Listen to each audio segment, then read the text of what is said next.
Hello everyone. Wednesday. I still don't know what I'm going to call Wednesday. It's about cars and car business. I don't know whether to call it Wheels of Fortune or Wealthy Wheels Wednesday. I really don't know. But what I'm going to do right now is go through a few vehicles that I've had from the past and show you what happened and what kind of money I made. I'm not going to go into a lot of detail for obvious reasons. I don't want anybody thinking that I'm rich or got rich selling cars. This was my Monte Carlo. That's my wife Rachel. This was at the excuse me, man. These allergies just get down in my throat. Guess I need to take some cough drops or something. This is our 70 Monte Carlo. My wife. This was around 77, and I got that from my dad. My brother took over the payments, and he never made any payments, so I took that car over. But it was a pretty good car. It was a nice car, but it was mistreated. And I think those cars, I saw one online the other day that was in mint condition for like 30. That doesn't mean that's what he's going to get, because as you know, buying and selling cars is a lot like artsy businesses. You know, if you're an artist, if you think your painting's worth $5,000, you better ask $7,500 for it. Same thing with cars. Say this car right now, if I went out and bought this car right now, say I got a deal on it, say I get $3,500 for it, you know, I might want 10, but I'll probably get 6 to 8. And that's the bottom line of wheeling and dealing cars. Maybe I ought to call it Wheeling and Dealing Wednesday. I don't know. So this is Tuesday night, and I'm doing this video for tomorrow. I bought and sold a lot of cars. I've learned the hard way. Learn what works, what doesn't work, and it is not a foolproof system.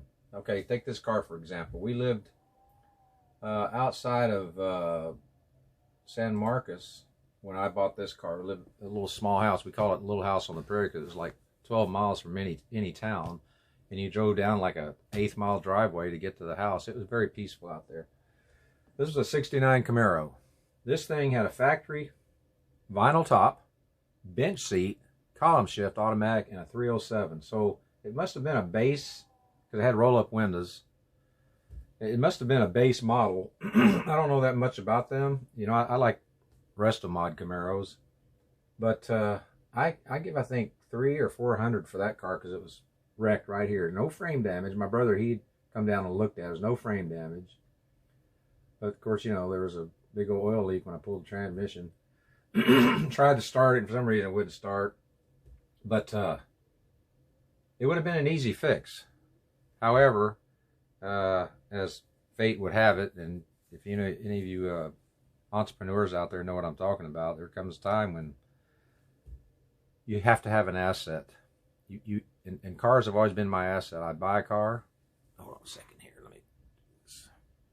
I would buy a car with the intention of selling it, and a lot of times with the intention of keeping it, but that didn't happen. And so I sold this thing. I lost about 50 bucks. I needed to sell it. I had several cars for sale there. I'd drive them up the driveway. I had a 55 Chevy, a 73 Suburban.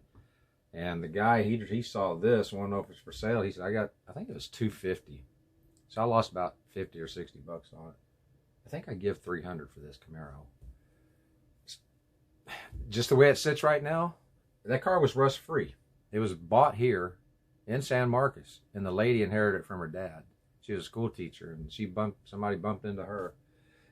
I'm sure that car right there, if I would have put a front clip on it and just leave it as it is, it probably, you know, because it was clean, probably 10, 12 grand. So, you know, that's just another one of those lessons. That's that's wheeling and dealing, man. Okay, let's see what we got next here. I was playing around with my logo here. HCK Hartman Custom Company. Imagine all humanity living life as custom. I think we'd get along a lot better if we were customized. Now here's something here I was playing with. I don't know who did this. They took an Escalade and made a van out of it. So you know me, I did my little purple tint to it, lowered it. I'm not finished with it.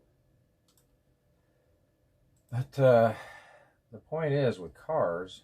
Now here's my El Camino. I had a '65 El Camino, and this was my 50. I think it was a 54, 53. I think it was a 53. Had the I think it had a 239 flathead in it, 53 model. Yeah, it had automatic, and the car It ran. I traded an old junky old '74 Grand Prix for it. And, you know, I do not know if I sold that car or traded it. I think I traded that car for I think I traded that car for a 58 Dodge pickup panel truck. I have a picture of it on here somewhere. You can just see the back of it. And a van, a big old Chevy step van, like a C30 or something. So those two cars, I think I had maybe $600 in this car. And, all I did was put some pinstriping on it. And so I remember I sold the van for $500, and I think I sold that step van for $500. So basically I made $500 on this deal right here. And this was around 1980. I think it's 83. Okay, this El Camino, I ended up when I had my body shop was right here on this main road. It was like an off-road. In fact, when we were first married, I worked just at the other end at Frito-Lay from 3:30 in the morning, 4 o'clock in the morning until 9:30 a.m. But this El Camino, I had a '66 Chevy pickup with a chop top, and it had I think it was a 327 in it with 3 deuces, had air, orange, and it was built by Highway Patrol. And back then we had the Auto Traders, and some guy had that, and I had this listed for sale, and we ended up swapping. This is a pretty clean little car here, though. The only thing I didn't like about it didn't have air, and actually I ended up with this by trading a '78 two-wheel drive Blazer for this. And those are not Kragers. I think those are, I don't know what those are. Anyway, I lowered it. Me and my brother painted it candy apple red, which I've never did that again. I did some blue ghost flames on it. Just another flash in the pan. I didn't really make a lot of money on that one. That deal. Okay, I don't know where that went. Where am I at here? Okay, now here's one here that got away from me, unfortunately. 58 Chevy Impala. I don't know if you can see it. 348. 348. I give $1,700 for this car. And I sold it because we were moving up here from Texas City. I don't know. Texas City's refinery town. I don't know if you can see that. You probably have to zoom your camera. But it was a good running old car. Had air. So I sold it to a man in Houston. And I didn't make any money. I basically sold it for what I had in it. And about a year later, I was down in Houston at a rod run, striping cars. And the guy said, "Hey, I got a car for you to stripe. It's actually purple." So I'm striping it and got inside, did a little stuff on the dash. He says, "Do you recognize this car?" I said, "Yeah, it's 58 Chevy Impala." He goes, "You don't recognize that?" I said, "Well," he said, "this is your car. This was your green car." I said, "Oh my God, you're kidding me." So I just hurried. Yeah, I just got it striped and left because I didn't want to look at it, but I did get a picture of it. So yeah, that's another one of those flash in the pans, you know. There's a bunch of them. I have a collection. Okay, now here's that chop top pickup that I traded the El Camino for.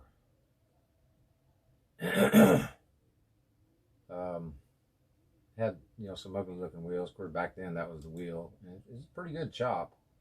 I was putting an ad in the paper down there, Thrifty Nickel, I don't know if you guys remember that. And to entice people to buy it, I had hit a $100 bill inside the vehicle, and didn't sell it. Back in 83, 84, 85, people were more into, I think that's pre-Pro Street, and actually I'd seen a Pro Street car in the 70s in Houston. It was a Javelin, and all the tires and wheels were tucked in. But anyway, I didn't really make any money on this. I made a little bit. There's my daughter on my 40 Ford pickup. So yeah, this one here, I swapped for a 33 Plymouth, which was really stupid. But I did it. If I had that truck now, it'd be worth a few dollars. I think we all can say that, right? Okay, here's my panel truck. Kind of sat around there for 6 months or a year. It took me 2 or 3 years to get that thing done. This is the 34 Mike painted it bubblegum pink, purple scallops. This was our house in Lockhart. Sure miss that place. They were not. Now the panel truck, okay, like I explained last night or yesterday, I didn't have a lot of money in that truck. I bet I didn't have $2,000 in it. So I got it done. I mean, I put a lot of work into it. It was more therapy than anything, and I sold it for, it was sitting out in the yard, and I heard somebody pull up. It was in a black Chevy Dually that had Ohio plates on it. So I went down there. I went downstairs and met him. And I said, "What do you got? You know?" He said, "Well, I saw your panel truck, and just want to look at it." And he was moving his sister down from Ohio to Houston, and he said they were just up here around the countryside looking around. Just happened to drive by my house, and I'll be danged if he didn't buy it. Give me $5,000 for it. And went back down to Houston, got the moving trailer, and when he parked the truck inside, there was about 2 inches on each side, and probably that much. So I had to get out. I steered it while he pushed it in, because the funny thing was it wouldn't start. So I got out through the back doors. But I have a picture of that too. Yeah, I tried to take pictures of everything. Unfortunately, there was a lot of cars in the beginning that I didn't get pictures of.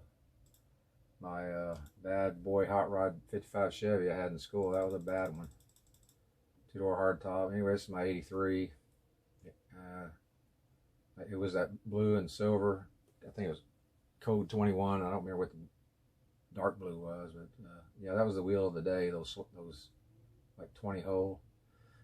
So I'd go down to Houston and Stripe and run down to my brother's shop in Texas City, and we'd work on it, and I'd spend the night, come back the next day. And this is how it ended up right here. I ended up putting you can see here where I louvered the hood and put a little purple, you know, it was purple back then too. This was in, I think, 86, 87, somewhere around there. It was an 83 model. But if you notice my little exhaust here, those are my Megs. A lot of these pictures I posted on social media, so a lot of you have already seen it. But I put a lot of miles. I got my 3-bar knockoff. Put a tonneau cover, a smooth tonneau cover that fits on the inside of the bed. That was a good truck. Didn't make any money on it. I think I traded it. I don't remember. But okay, here we go. There's my 34 Plymouth. That was I traded the 40 Ford for that, but it didn't look like that when I got it. It was an original car, green. I'll show you some pictures of that too. That's my daughter. That's my brother Johnny, and that's Cody, my son.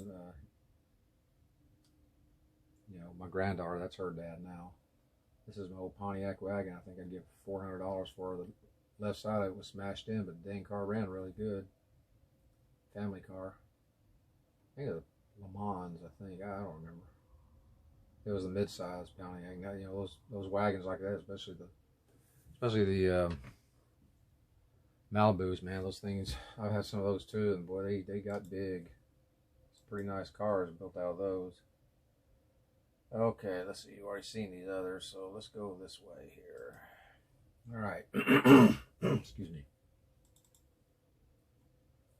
Here's my Courier. I bought that from, that was Austin Community College. Bought that thing brand new, 52. You know, it had rust and no motor didn't run. I think I give $600 for that. Traded it for a whole set of torque thrusts, brand new set of torque thrusts. Yeah, I know, wheeling and dealing. Okay, just to give you an example here. Okay, like this truck here. I think this was a 99. I don't remember. Bought it up in Austin, and I give him $1,200 for it. What happened? A horse had jumped on here, or somehow he ended up here. He didn't break the glass, so I bought a pine of green, fixed it, put a bunch of striping on it, and I didn't sell it. Traded it for a nice '99 Suburban. Had some miles on it, but it was a nice Suburban. So I basically had about $1,800 in that. Traded for a $5,000 Suburban. Here's the, if you can see that little wagon, that's O's Cutlass wagon. Let's see if you can see that. Yeah, you can see it. This here is O's Cutlass wagon. Bought that for my wife, and she drove it for quite a while. It was a good little car. Had that 3.8 motor, which is a good motor. Okay, here's one here that I bought. Man, I don't remember when that was. 90 now? I'd say it had to be late 90s. Early 2000s, 56 4-door. I give $32.50 for that car. I didn't do anything. I put just a little dab of pinstriping here on the hood and on the dash. It was just a base 6-cylinder 3-speed. A cop restored it. Lived just down the road from me. So anyway, my friend owned it over in town, and he wanted $3,500 for it. I had about $3,200, so I think I gave him $3,250. I scrounged another $50, and I got it. Drove it around for a couple months. Had a good time with it, and sold it to a kid that was 19 years old, inherited a bunch of money from his grandma. Sold it to him for I think $7. So yeah, I made good money on that one. And this one right here, I don't remember what that was, $49.50. My son, he was 9 years old at the time. He wanted a project. There's my 41 Ford delivery. This is just a cover to a trailer. The car's not flamed. So I think he give $300. No, wait, no, he didn't even give that. I think he gave $75 for that thing. It was at one of my body shops. They had just towed it in. Somebody just wanted it out of the yard, and I gave him $75 and striped the car. And so Jared, he decided to put it in one of those national papers, car sale magazine. And some guy drove straight down from Wisconsin, backed up to it, left his truck running, hooked the winch, put it up there, and give Jared $400. Said he mainly needed all this down here in a hood because the one he's working on, rotted out. Here's a little bit of history right here. This is my first halfway decent truck. Can you see it? Yeah, it's a 66 Chevy truck. 78 or 79. I think it was 78, 1978. I just started striping and trying to paint signs, and I think I was looking at the paper and it said $250. So I went over and looked at it, and he had a 50 Chevy truck sitting there, and I was telling him I know that I think he just asked me out of the blue if I knew anybody did pinstriping. I said, well, I do. So I striped that old 50 Chevy truck and give him $100 for that. It had a 283 3-speed, no air. But I put them old crappy moon discs on it and trim rings, had a box in the back, put all my stuff. You know, it was wrecked over here. That old thing run good. That was my first company truck. I eventually put some little signboards up here. But back then, when that thing was new, that was top of the line. And anyway, I didn't sell that. I ended up pulling all the drivetrain out for a 65 step side. So here's my little S10 Blazer. I give $1,300 for it. It was already lowered. I had I think a 5-speed in it, a little V6 air. So what I did, I just bought me a gallon of John Deere Black for $29, and bought these for I think $600 with the tires. These are Torque Thrust D's. And yeah, I think I get $500 or $600. It was a swap meet. Guy wanted to sell them. So basically I think I had like $2,000, not even $2,000, maybe 1,800, 12, yeah, about $1,200 in it. I striped it all up. Eventually I painted over this and put my name on it, try to make it look like a little panel. So I ended up taking those off, selling these for $750. So I made like, I think a couple $100 on those. I don't remember exactly what I gave, $500 or $600. Sold the little truck for $2,000 to a guy that was a editor for Texas Monthly, older fellow. And I said, man, what do you want to do with that? He goes, well, I grew up in California and I like hot rods. And when I seen it had that old black suede on it, he said, I had a Model A back when I was in school with black suede, black satin on it. And he said, I don't want a hot rod. He said, I just want something I can drive that's dependable. I said, well, you can't get no more dependable than that thing. Here it is when I bought it. That's how it looked. It was lowered, I think, 2.3 or 3.4 or something. It's a solid little truck. Thing is, this this Blazer, when we went to buy it, I'd sold a vehicle, a 39/72 Chevy hybrid, kind of a crazy vehicle. You'll see it some other time. I sold that thing.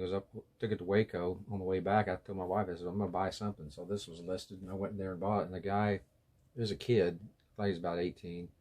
In his garage was a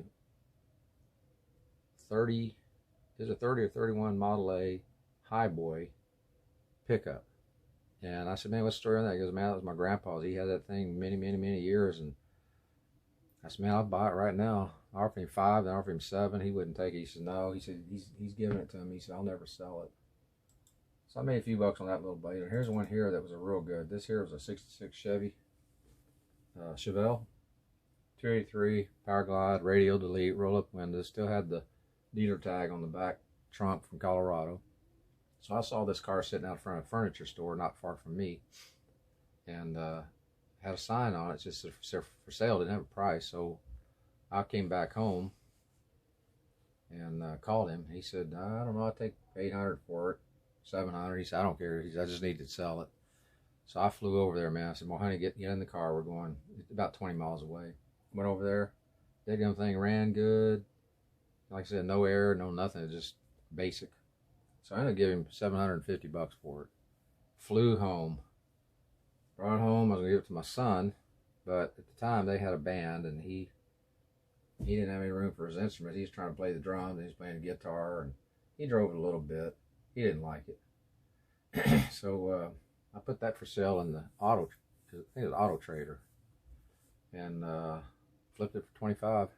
Guy from Waco came down and bought it. So there you go. So that's some of the things, you know. I'm going to show you this one real quick. Here's my 56 when I was working on it. Yeah, I had that like 10 by 40 under the house garage.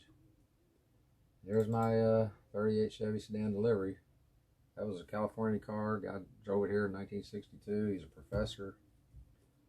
I may have mentioned that the other night when I was talking about other cars, and of course, unfortunately, this is the day they came to pick it up. I wish I'd have kept that car. My dad told me. He told me, he said, when I told him about that car, he said, you need to take that car and put it away. Yeah, I'm in the process of painting the 56. Yeah, I know I got to ruin everything with flames, but I made a few bucks on this one too. That was a fun car. Now here's how it looked inside. You know, it was just, I tried to hide all the wires, but I was kind of getting to the point there. I'd already lost 40 pounds having those bad hemorrhoids. And I was just kind of getting to the point I just want to get it done. But it turned out pretty good. Here's another one here. It's 50, I think it's a 55. 54, 55. It had a Dana 44 in it. They'd rebuilt all the front end, put disc brakes on it. Had a big 400 small block Chevy. I think it was bored out a little bit. Tunnel ram. Man, that thing ran crazy. This was a weird deal. Here's another bit of, this is something, you know, I don't know if you can still do it nowadays, but this was probably 15 years ago maybe. I had ended up with a 1999 Dodge Dakota, 5-speed, 6-cylinder.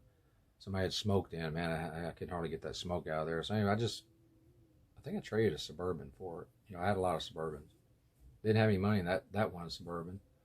So I figure I can flip it for 25, maybe 35. So I put 3,500. I had a lot of people interested.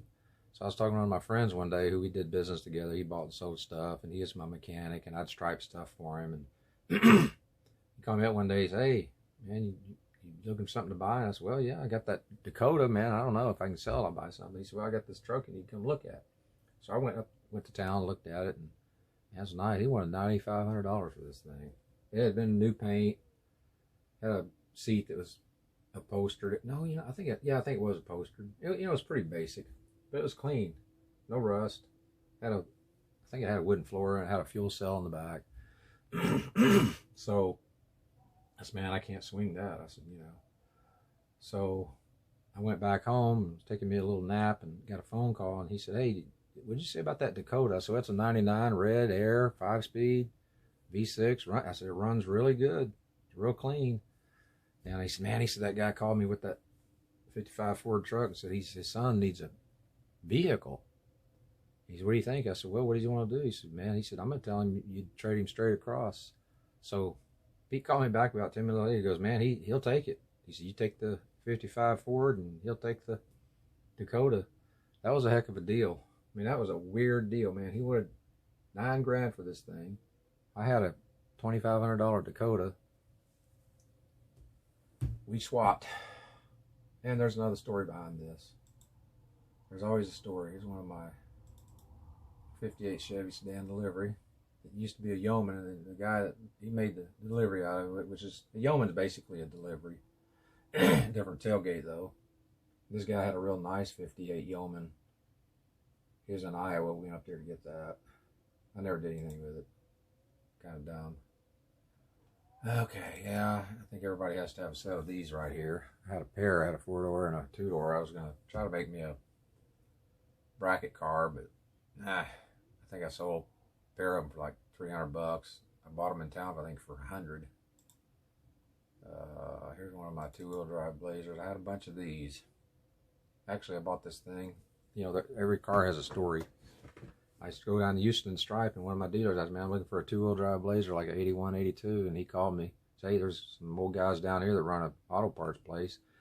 I said, well, I'm coming down Thursday. So I went down there and went over and looked at it. It's where I didn't really grow up there. We lived there for like a couple of years in Channelview, Texas, which is just east of Houston.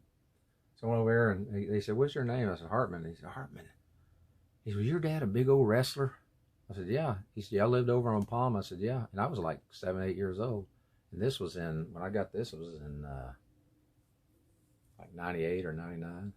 So that was 30 years prior to that. And he goes, yeah, man. He said, we used to go visit your dad. And he always had that 55 Pontiac Star Chief with the 389 in it. And I said, yeah, that's me. So these guys lived right behind that house that we had lived in when I was a kid. And I ended up buying it from him. Of course, I repainted it. So, here's another wagon. Bought this in Waco. I saw this got the old Mickey Thompson wheels. Basically just had a 350 Chevy automatic. I did a little striping on it. I didn't do anything else. I saw the swap meet and wanted like $8,000 for it. I tried to talk him down to, I think I tried talking down to 5. Yeah. Wouldn't take it. So he called me about 3 weeks later. Said, I still have that 56 and I'm in Waco. And I said, what do you take? He said, I'll take 5. I said, man, I don't know. I said, you know, I could. I said, I guess we can come up and look. I said, me and the wife's going to need a weekend getaway. So me and the wife went up there, spent the weekend. I went over and looked at it on a Sunday and cranked it up. And I'm like, man, I don't know. I said, you know, there was nothing wrong with the car. You know, it's a wheeler dealer trick. You know, you just kind of, you don't get happy. You don't show emotions when you go buy a car. Because if you do, you ruin the whole deal. So, you know, you be objective when you go buy a car. That's how you make your money. You make your money when you buy a vehicle. So he said, well, just take it for a drive. So I cranked it up, drove it down the road 2 blocks, and it died out.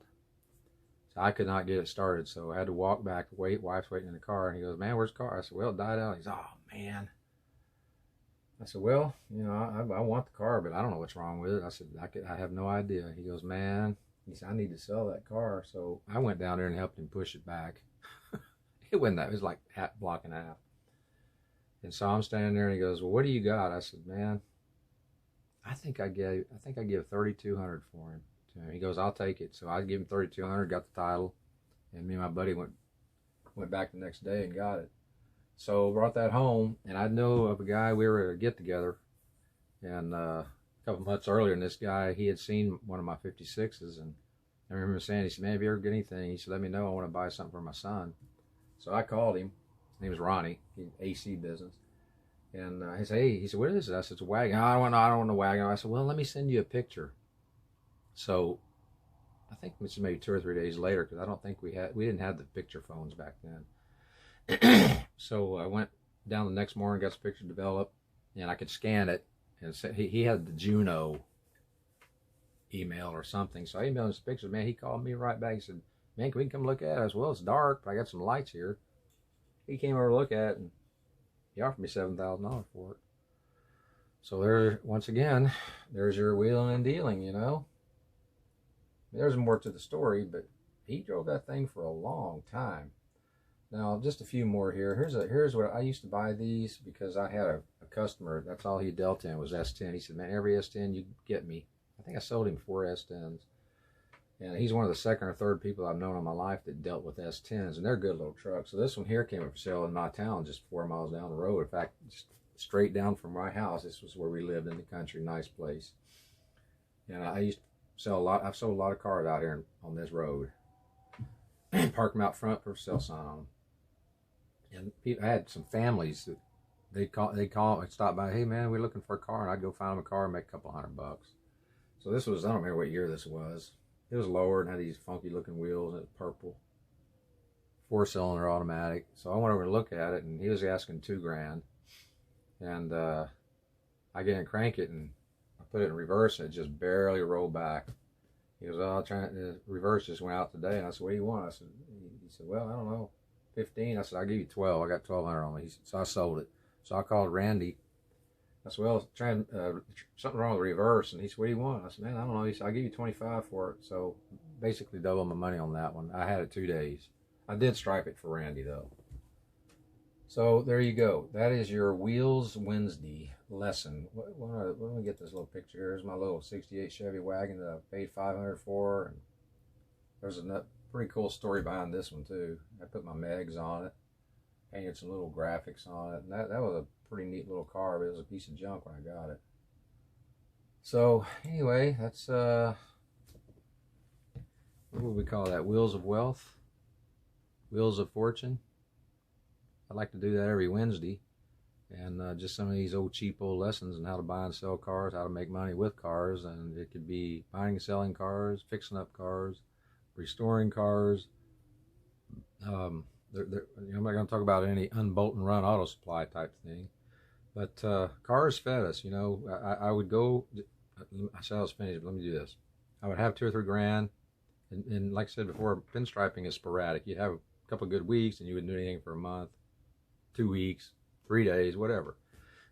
So in order to keep the kids fed and the bills paid, I would take some money and go out and buy some cars. This is when you can do it really easy. I mean, ever since the internet, things have changed.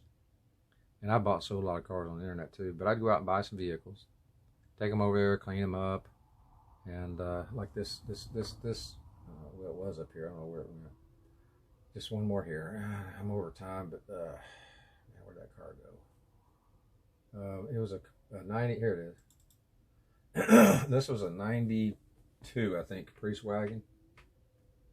And it was in the paper. I was looking for another one because I had sold my 91. And I wanted another one. And this one came up, and they wanted $1,800 for it.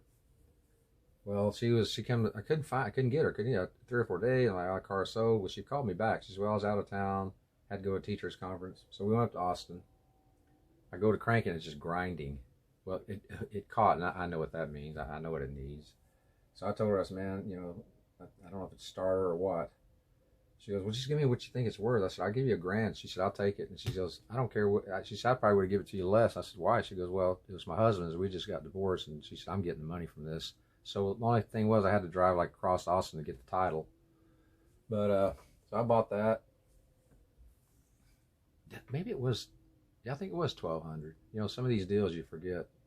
Might have been 13. Well, anyway, took it home. Wife spent all day cleaning the interior because it was the worst interior I ever saw. I washed it, cleaned it up. And I drove it down to Houston a week later to put a pinstriping box in it because I go to Houston every week and stripe.